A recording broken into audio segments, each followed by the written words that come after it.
good evening, wherever you may be watching this video. Today, we have a couple of updates we need to get into.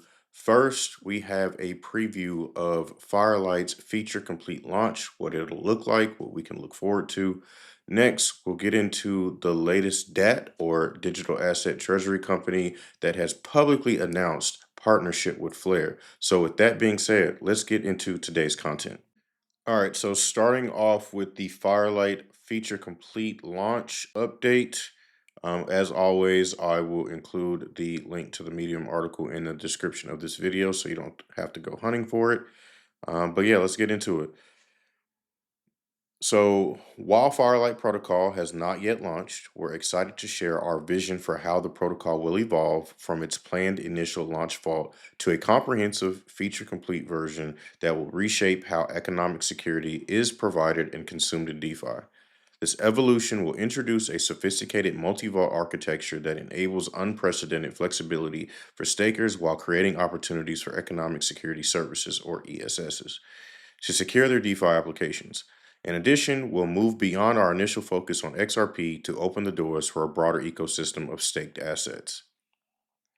ESSs will be able to release economic security for their DeFi use cases, whether securing insurance protocols, Oracle networks, or cross chain bridges.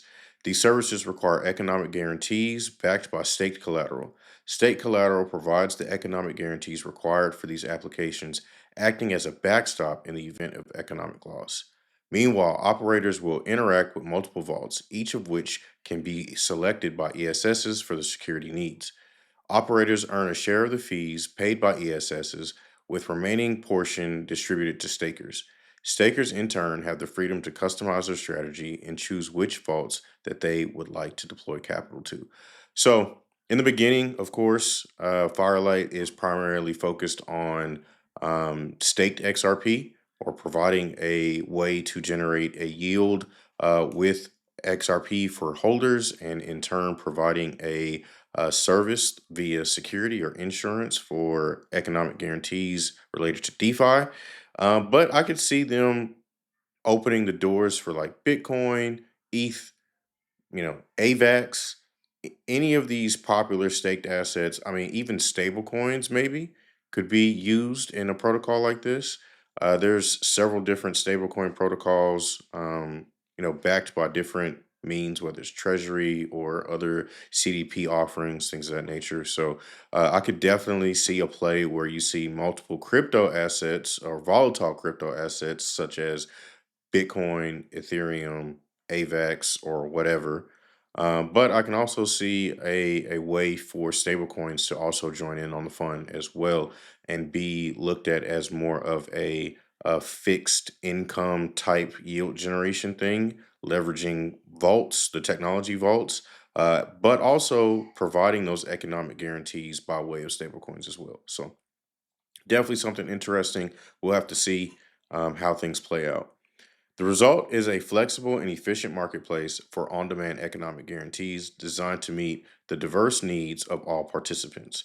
To provide greater clarity, we're outlining the mechanics and benefits of the feature complete launch of the protocol. Balancing risk and reward ratios across vaults. Staked assets will be actively deployed to provide economic guarantees with yield directly tied to protocol fees. Stakers have the flexibility to manage their slashing exposure by selecting specific vaults, allowing them to diversify risk across various opportunities. So I definitely like having the risk separated by vault, and you're not exposed to many vectors of risk just simply for participating across all votes.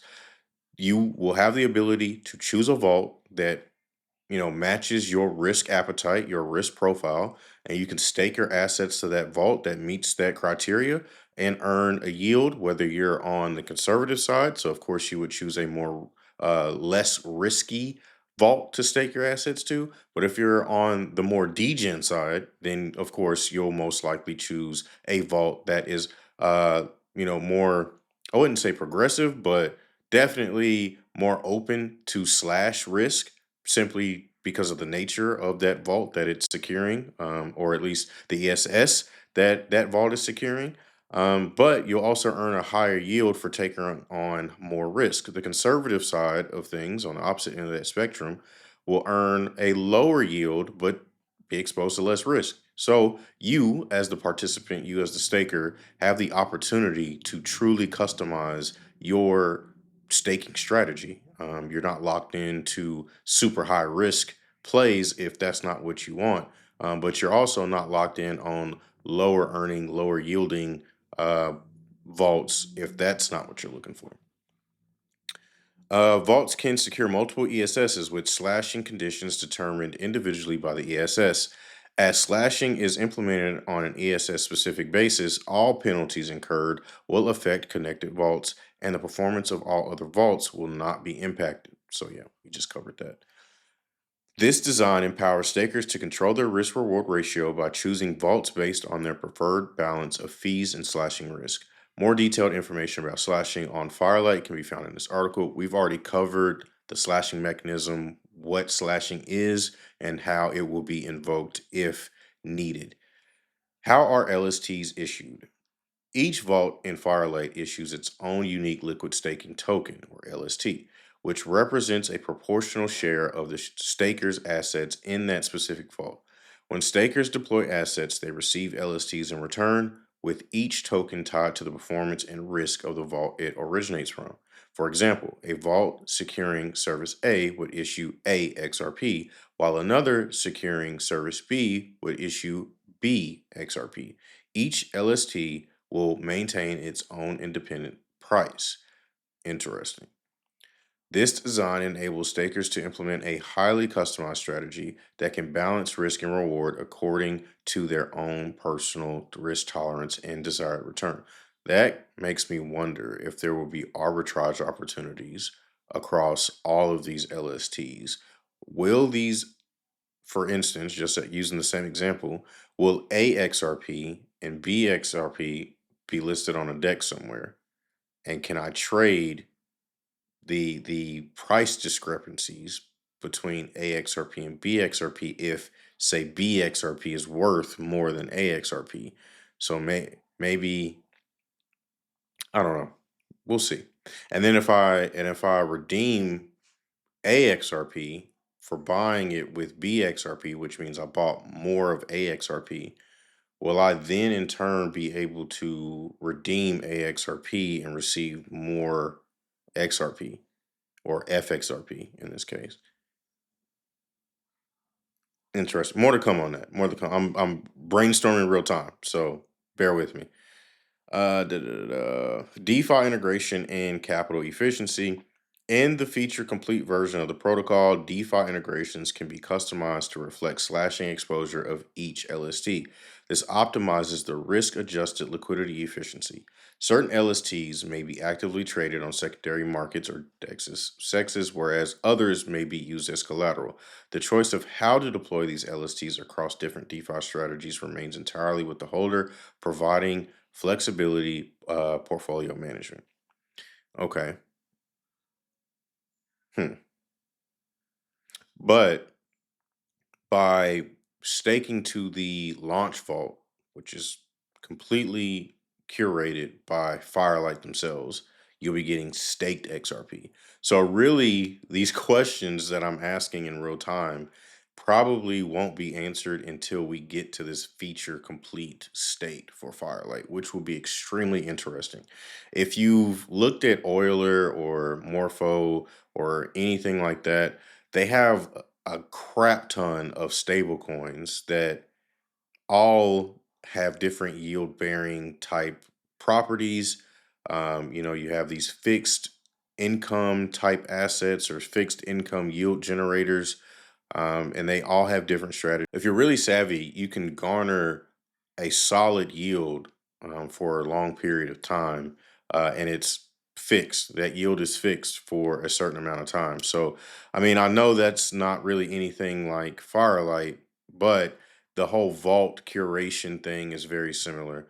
So, I'm wondering how the liquid staked assets will be or how that whole ecosystem will look once Firelight is in a feature complete state.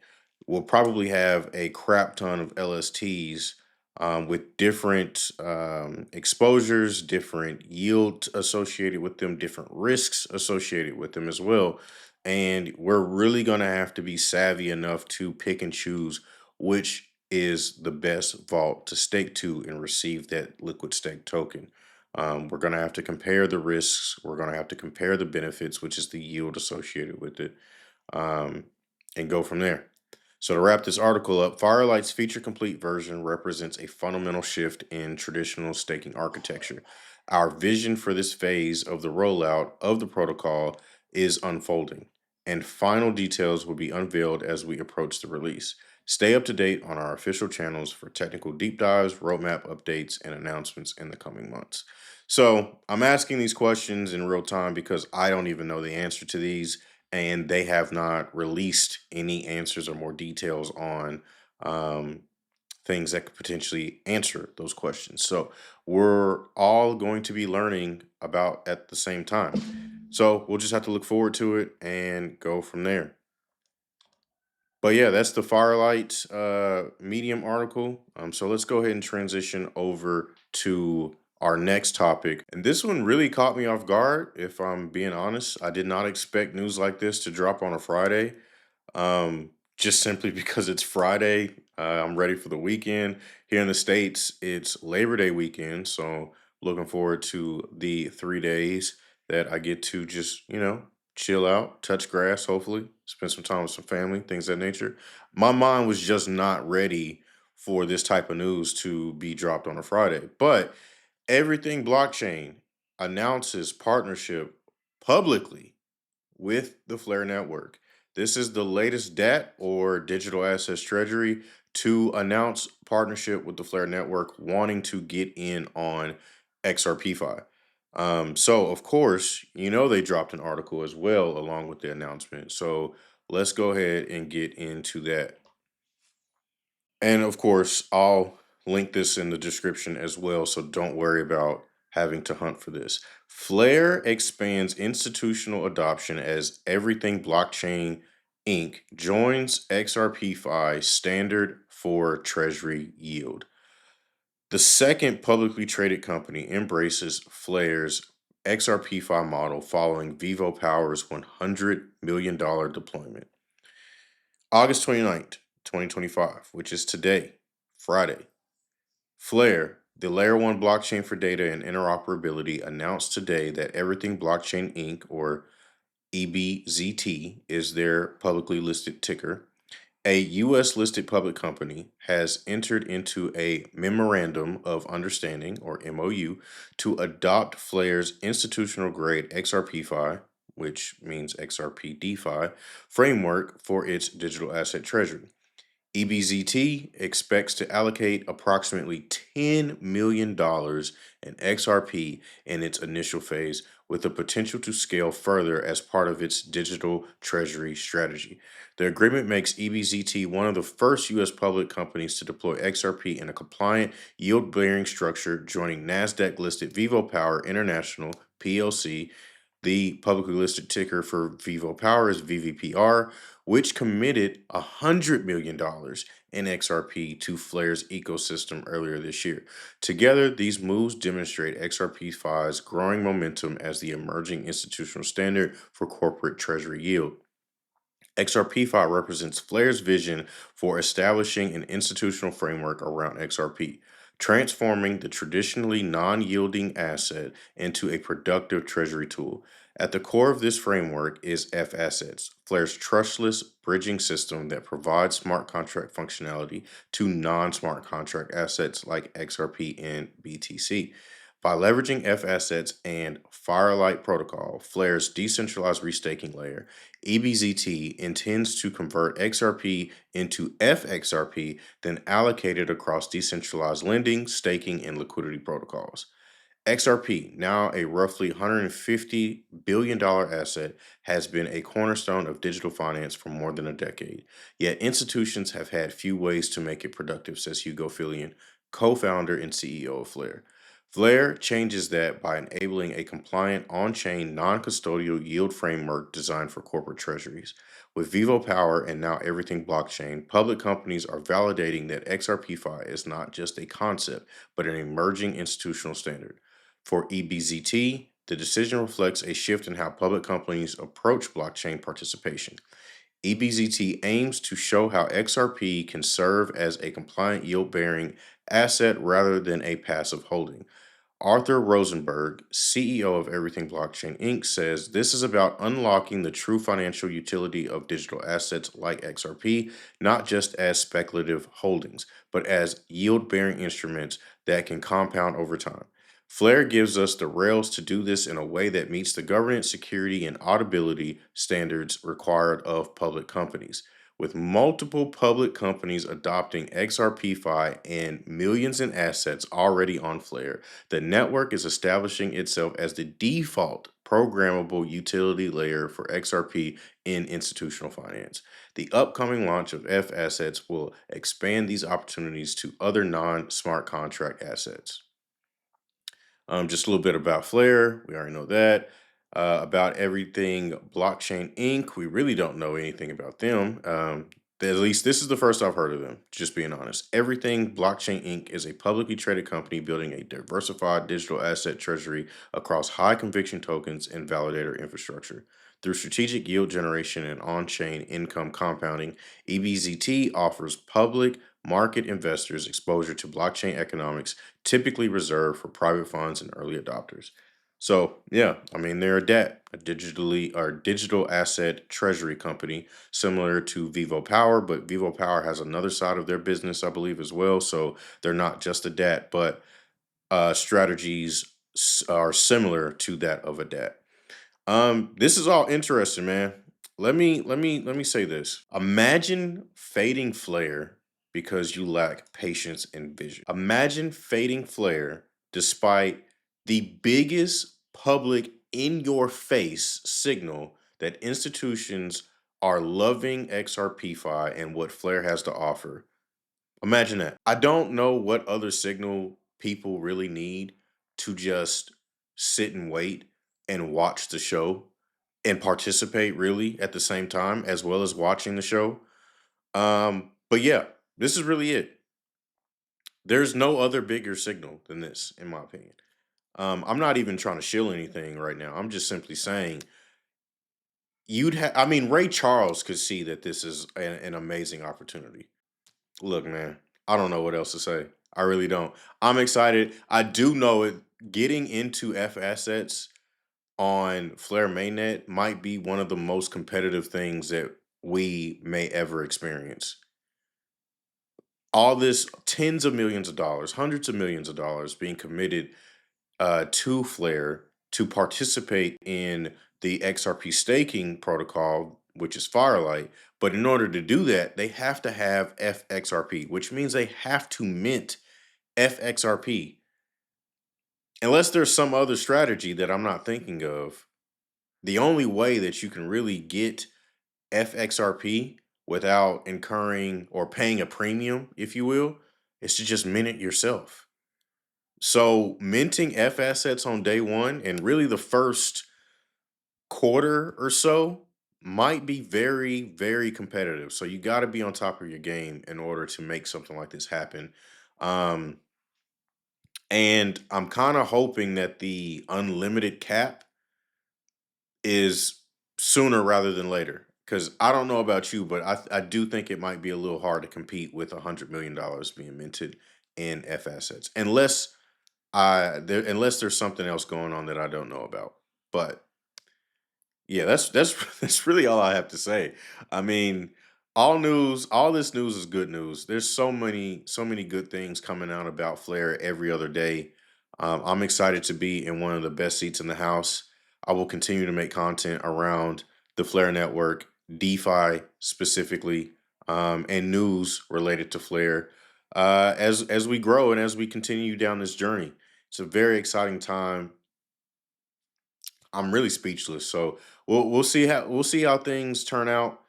This is an exciting time. Hugo says that he wants to see 5 billion XRP on the network added to the TVL by midway 2026. That should tell you enough right there. I think 5 billion is actually 5% of the circulating supply of XRP in general. So you want like 5% at today's prices is actually pretty good. That's actually pretty insane. That is a massive increase in TVL for the Flare network. Massive bullish signal of XRP finally being able to generate a yield on the Flare network. Really, in general, not just the Flare network, but in general. But Flare being the first network to allow such a thing is actually pretty massive. So I think for Flare holders, we're in the best seat in the house. Don't get shaken out of your position, man. Don't let these market conditions shake you out your position. Don't let your impatience get the best of you. We're all waiting patiently. And if we wait and we're patient enough, we can take advantage of this amazing opportunity. So, with that being said, I hope you guys enjoyed the video. I hope you guys found this video informative. Please like, share, and subscribe. And I'll catch you in the next one. Peace.